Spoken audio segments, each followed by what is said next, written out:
உலகெங்கும் வாழும் என் தமிழ் சொந்தங்களுக்கு இனிய வணக்கம். 2 வகையான தைலம் தயார் பண்ணுறோம். இது வந்து சித்தர் மூல தைலம், எல்எஸ்எம் ஆயில்னு சொல்லிட்டு நம்ம தயார் பண்ணுறோம். கேட்டிங்களா? அது இல்லாமல் பார்த்தீங்கன்னா வேம்பாட தைலம்னு ஒன்று தயார் பண்ணுறோம்.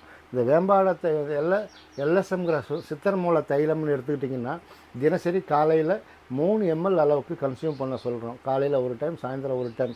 இது என்ன பண்ணுதுன்னு கேட்டால் ரத்தத்தில் இருக்கக்கூடிய எல்லா கேன்சர் செல்லையும் அழிக்கிறது மட்டும் இல்லாமல் நுரையீரலையும் கல்லீரலையும் பித்தப்பையிலையும் அதாவது கால்பிளாடர்லையும் இருக்கக்கூடிய கேன்சர் செல்லை அழிக்கிறதுல முக்கிய பங்கு வகிக்குது. வேம்பாட தைலம்ங்கிறது வந்து வாயில் வரக்கூடிய எல்லா புற்றுநோய்க்கும் இது முற்றிலும் குணப்படுத்தக்கூடியது. இது ரெண்டுமே பார்த்திங்கன்னா வியாதிக்கு தகுந்த மாதிரி கொடுக்குறோம்.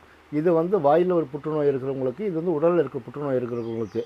இது வந்து எல்லாருமே தினசரி வந்து காலையில் 3 ml, சாயந்தரம் 3 ml உள்ளுக்குள்ளே எடுத்துக்கணும்.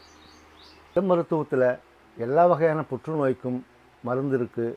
வாங்க, வந்து பயனடைங்க. நன்றி, வணக்கம்.